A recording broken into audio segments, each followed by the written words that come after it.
Welcome back to our channel, soap fans.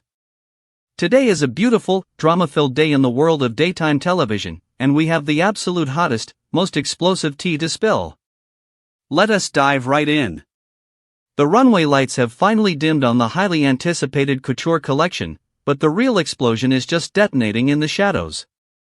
This was never just about dresses, fabrics, or fashion house supremacy. This is an inevitable, catastrophic collision of fate, bruised egos, and high-stakes consequences. When a Forrester patriarch refuses to stay in his lane, the fallout does not just make the morning headlines, it draws real, devastating blood. Backstage at Forrester Creations, the atmosphere is absolutely suffocating. The air is thick with the smell of hairspray, expensive perfume, and the sharp, undeniable scent of a public relations disaster. Eric Forrester is pacing the floor like a caged tiger, his chest heaving as the adrenaline of the runway violently clashes with the sheer humiliation of his livestream meltdown. Ridge Forrester, ever the dutiful son and fiercely protective co-CEO, steps forward and hands Eric a glass of ice water. The condensation drips down the crystal, but Eric does not even look at it. He waves it away with a sharp, dismissive flick of his wrist. Zen Forrester Dominguez, trying to cut through the suffocating tension in the room, forces a smile and jokes that they should be popping champagne instead. The joke lands with a sickening thud. Nobody is laughing. Eric wants neither water nor champagne. He wants a rematch. His mind is completely consumed by the reporter who baited him into losing his temper on a global broadcast. Steffi Forrester Finnegan marches into the backstage area, her heels clicking sharply against the floorboards. She is holding a tablet, her eyes scanning the incoming data with a fierce, desperate optimism. She promises her grandfather that the initial sales numbers are going to be incredibly strong, assuring him that the buyers are responding to the artistry of the garments. But Eric barely hears a single word she is saying. The numbers are completely meaningless to him right now. He is entirely consumed by the terrifying thought that the world will only remember his unhinged outburst instead of the masterful artistry he just sent down the runway. Ridge and Steffi flank him, their voices a synchronized chorus of support. They remind the legendary patriarch that he still has plenty of fight left in him, the exact kind of fight that could actually end this toxic feud with Logan designs the right way. But Eric's pride is deeply wounded, and a wounded Forrester is a dangerous Forrester. Trying to shift the heavy, toxic energy in the room, RJ Forrester speaks up and suggests that everyone head down to the bikini bar to blow off some steam and reset. Zend, sensing the impending disaster and wanting absolutely no part of it, announces he has plans of his own for the evening and makes a swift exit. Just when it seems like the temperature in the room might finally drop, Lauren calls in a fresh, massive order, bringing a momentary glimmer of hope. The online chatter is finally turning in Forrester's favor, with fashion bloggers praising the intricate details of the couture line. But Eric Forrester still cannot let it go. He is completely fixated on a single screen, his eyes burning with absolute fury as he watches a heavily sponsored fashion blog run wild with looped, edited footage of his catastrophic meltdown. The blog is merciless, tearing apart his legacy piece by piece. Steffi, sensing her grandfather's escalating rage, steps out into the hallway to complain to the reporter directly and shut the narrative down. What she discovers sends a shockwave of pure fury through her veins. She learns that the blog piling on Eric is not just some random gossip site, it is entirely bankrolled by Spencer Publications itself. When Steffi brings this explosive discovery back into the room, it does absolutely nothing to cool Eric down. In fact, it pours gasoline directly onto the fire. Ridge and Zend are left standing in the wreckage, forced to clean up a massive public relations mess that Eric absolutely refuses to walk away from. Every single time someone tries to change the subject or highlight the positive sales, Eric drags the conversation right back to the reporter and the Spencer's relentless, calculated attack on his legacy. Across town, the atmosphere inside the opulent, glass-walled offices of Spencer Publications is the exact opposite. Bill Spencer and the entire Logan camp are having the absolute best day of their entire lives. Bill is leaning back in his leather executive chair, a smug, shark-like grin plastered across his face. He cannot stop grinning as he watches the media coverage of Eric's meltdown dominate the news cycle. This is the exact kind of ruthless corporate warfare that Dollar Bill thrives on. Katie Logan is sitting nearby, watching the screens with a much more complicated expression. A flicker of genuine guilt passes over her face as she watches her former friend and mentor unravel on camera, but the guilt is not nearly enough to make her look away. She knows that in the fashion industry, blood is money, and today, Spencer is cashing in. However, the celebratory mood is not shared by everyone in the room. While Spencer is standing by the window, his jaw clenched so tightly it looks like it might shatter. He is absolutely furious that anyone, even Eric Forrester, dragged his mother's name through the mud on a public broadcast. Will insists, his voice trembling with raw, protective rage, that Eric should be deeply ashamed of himself. He makes it crystal clear that absolutely no one talks about Katie Logan that way and gets away with it. The tension in the Spencer office is palpable, but Will is not standing alone in his fury. Even Deke Sharp, who has been quietly observing the chaos, nods in agreement. Deke tells Will that his father earned this massive win fair and square, validating Will's protective instincts. Bill, sensing the momentum, wastes absolutely no time bragging to Hope Logan, who is watching the fallout with wide, anxious eyes. Bill boldly declares that he plans to milk Eric's public meltdown for everything it is worth, weaponizing the footage to propel Logan designs to the absolute top of the fashion food chain. Katie, feeling the heavy, suffocating weight of the day's drama, sighs and expresses her hope for a quiet, peaceful night in to decompress. But the younger generation has entirely different plans. Will, his blood still boiling with protective rage, and Deke decide they cannot just sit around the office. They need a distraction. They head out the door, their destination set for the neon lights of the Bikini Bar, unknowingly walking straight into a catastrophic collision course. The Bikini Bar is pulsing with loud music, the clinking of glasses, and the low hum of Los Angeles nightlife. In a dimly lit corner booth, Deacon Sharp and Taylor Hayes are huddled together, their voices hushed as they dissect the evening's events. They are deeply engrossed in analyzing just how rattled and vulnerable Eric Forrester looked on camera, completely unaware of the explosive drama that is about to unfold mere feet away from them. The heavy wooden doors of the bar swing open, and the dynamic of the entire room shifts instantly. Electra Forrester strolls in, looking absolutely radiant, with R.J. Forrester and her grandfather, Eric, flanking her like heavily armed bodyguards. The moment they cross the threshold, the air in the bar seems to instantly vaporize. Will Spencer, standing near the bar and ordering drinks with Melissa Dillon standing closely nearby, spots Electra immediately. It is as if a magnetic force violently pulls his attention away from everything else in the room. His eyes lock onto hers, and all the simmering rage from the Spencer office instantly melts into a desperate, agonizing longing. Will cannot resist the overwhelming pull. He completely abandons his drink, ignoring Melissa Dillon, who notices exactly where his attention has drifted. Dillon's eyes narrow, her calculating gaze tracking Will's every move as he leaves her side. Will crosses the crowded room, his eyes fixed solely on Electra. He does not care about the fashion war, the livestream, or the family feud. He steps directly into the Forresters' personal space and looks Electra dead in the eye. His voice is soft but incredibly intense as he tells her that he is incredibly proud of her. He does not mince words or play games. He misses her, and he says so plainly, laying his entire heart completely bare in the middle of the crowded bar. For a split second, time seems to stand completely still as Electra processes his words, her own unresolved feelings bubbling violently to the surface. But this fragile, emotionally charged moment is never allowed to breathe. R.J. Forrester and Eric clock the interaction instantly. Like birds of prey spotting a threat, they swoop in to shut it down before it goes a single second further. Neither R.J. nor Eric waits to see how the conversation might have naturally ended on its own. They do not care about Electra's feelings or Will's sincerity. All they see is a Spencer enemy invading their territory. Eric Forrester, his ego still massively bruised from the live-stream disaster and his blood still boiling from the Spencer-sponsored blog, makes a fateful, catastrophic decision. He wedges himself directly, physically, between Will and RJ. He plants his feet firmly on the floor, puffing out his chest in a desperate display of patriarchal dominance.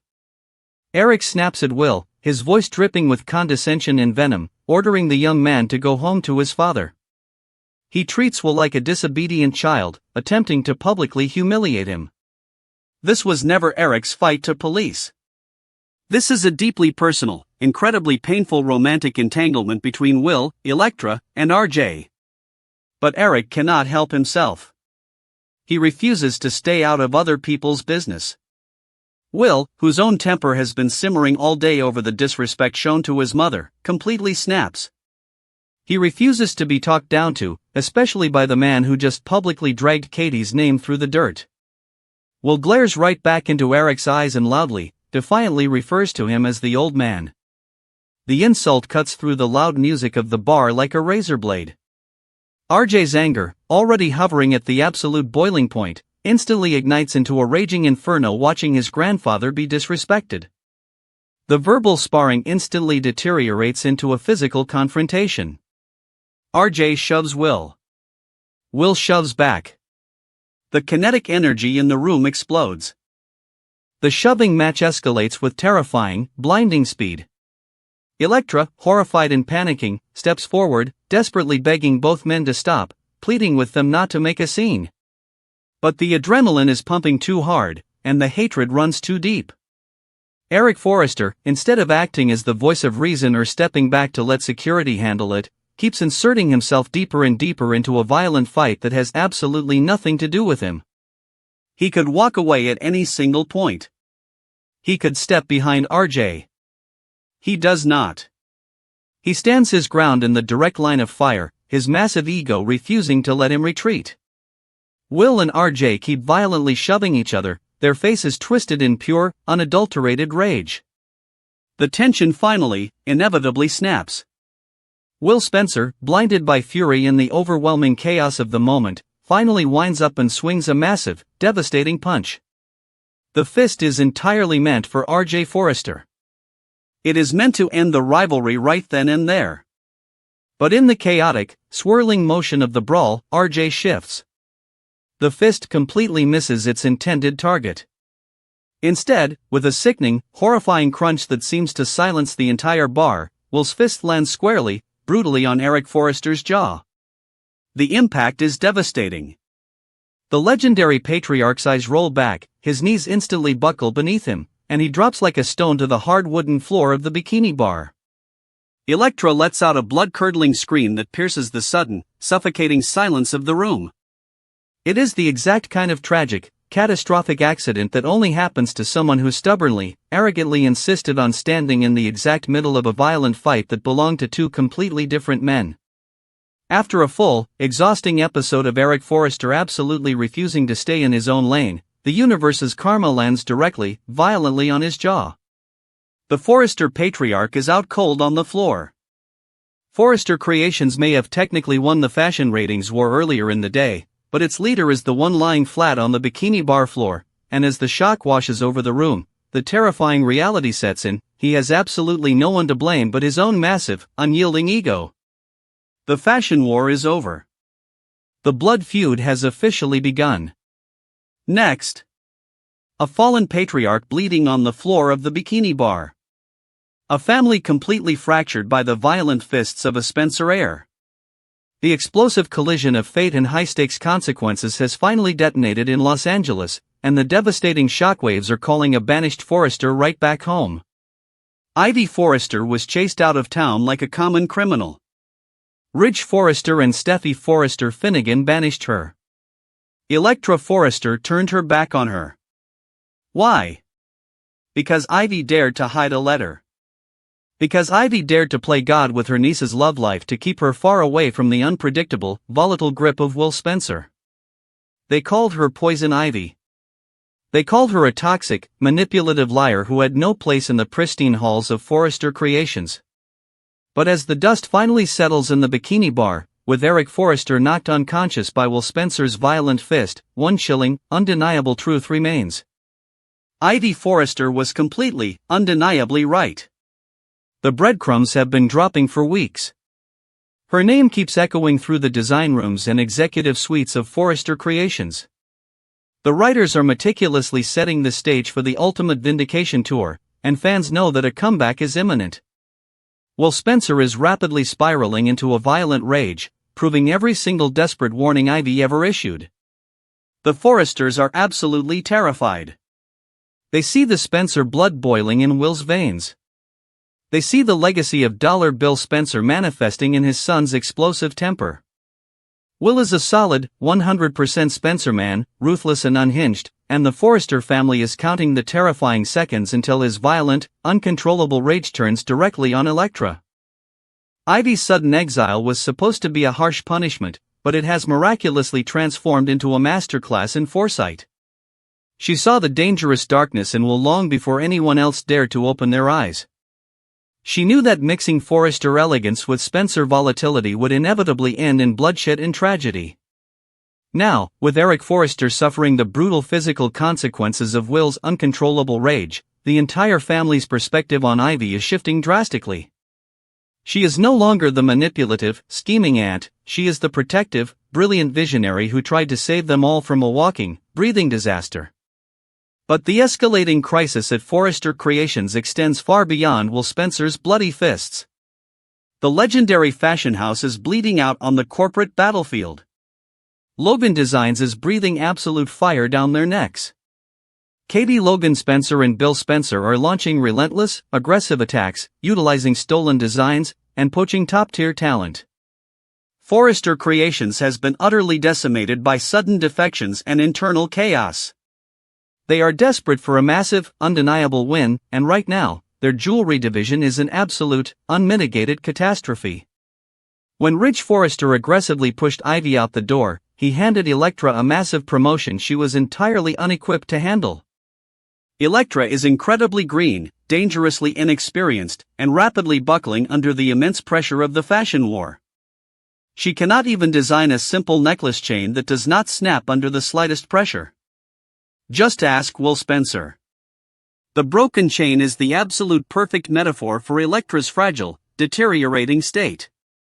She is falling apart over Will's escalating violence, and her jewelry designs are suffering terribly as a direct result.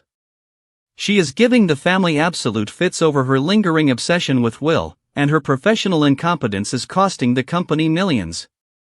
Forrester Creations simply cannot afford amateur hour right now. With Logan aggressively expanding and rumors swirling about Wyatt Spencer and Shauna Fulton launching a rival, highly lucrative jewelry line, Steffi and Ridge are backed into a terrifying corner. They need a heavy hitter. They need a seasoned, ruthless designer who understands the intricate Forrester aesthetic and possesses the killer instinct to crush Logan's soaring ambitions. They need Propa Ivy Forrester back in the building immediately, and they are going to have to swallow their massive pride to beg her to return. Ivy's highly anticipated return will not just be about saving the failing jewelry line, it will be a calculated, scorched earth campaign for personal redemption. She left under a dark, suffocating cloud of ill repute, her stellar reputation dragged through the mud by the very family she sacrificed everything to protect. To completely clear her name, she needs a scapegoat, and she has the absolute perfect target locked in her vindictive sights, Melissa Dillon. Dillon is the waif who knew entirely too much, the opportunist who hovered around the edges of Ivy's schemes, and the ultimate pawn in this high-stakes corporate chess match. Dillon is currently playing an incredibly dangerous game.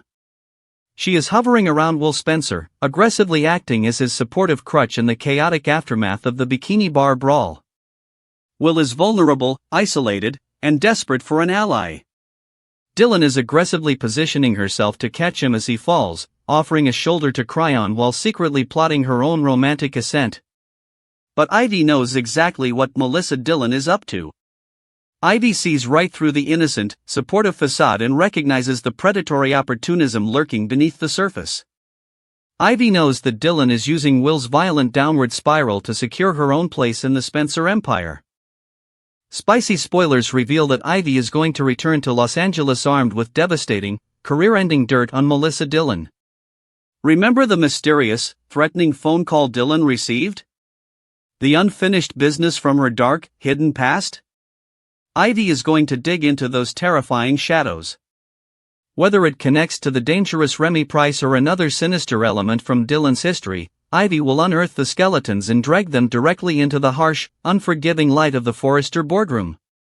Ivy is a woman who leaves absolutely nothing to chance, and she will weaponize Dylan's past to secure her own glorious future. Ivy's strategy is breathtakingly ruthless. By exposing Dylan's dark secrets, she accomplishes two massive, game-changing goals simultaneously. First, she completely besmirches Dylan's character, proving to the entire world that the woman comforting Will is nothing but a toxic, manipulative fraud. Second, and most importantly, by extension, she makes Will Spencer look even worse for associating with her. Will is already a pariah for brutally assaulting Eric Forrester. Tying his name to a scandalous, manipulative opportunist like Melissa Dillon will be the absolute final nail in his coffin. Imagine the cinematic, jaw-dropping showdown. Ivy Forrester strutting back into the Forrester CEO office, flawless diamonds dripping from her neck, throwing a thick dossier of Dylan's dirty secrets directly onto Steffi's desk. The sheer audacity of her power play will leave Ridge and Steffi completely speechless. She will demand her job back. She will demand full, unquestioned control of the jewelry line. And she will demand that Melissa Dillon be thrown out of the building by security. And because Forrester Creations is desperate, bleeding money, and terrified of Logan, they will have absolutely no choice but to agree to every single one of her terms. Elektra will be forced to stand there and watch as her aunt returns, not in disgrace, but in absolute, undeniable triumph. The psychological warfare Ivy will unleash on Elektra will be devastating. She will look her niece directly in the eye and say, "I told you so." She will point to Eric's bruised and battered face, Will's violent, uncontrollable outbursts, and Dylan's exposed, filthy lies as undeniable proof that she was the only one who truly understood the massive danger they were in. Elektra will realize that her aunt was never the villain, she was the only shield protecting her from the Spencer destruction. Will Spencer's downward spiral will accelerate rapidly. With Ivy back in power and Dylan exposed as a manipulative, scheming fraud, Will is going to find himself completely isolated from everyone he loves. His desperate attempts to use Dylan as an emotional crutch will blow up in his face spectacularly. The Forresters will close ranks, building an impenetrable fortress around Elektra, and Will's violent Spencer tendencies will be the very weapon Ivy uses to destroy him permanently. He will be left with nothing but his anger and his father's empty promises, completely shut out of the Forrester world forever. This is not just a return, it is a hostile, aggressive takeover of the moral high ground. Poison Ivy is rapidly transforming into the ultimate Forrester savior. She is the only one willing to play dirty enough to defeat the Spencers at their own vicious game. While Ridge and Steffi try to play by the traditional rules of corporate warfare, Ivy understands that this is a blood feud. You do not win a blood feud with polite negotiations and runway shows. You win it by crushing your enemies, exploiting their weaknesses, and exposing their deepest, darkest flaws to the entire world.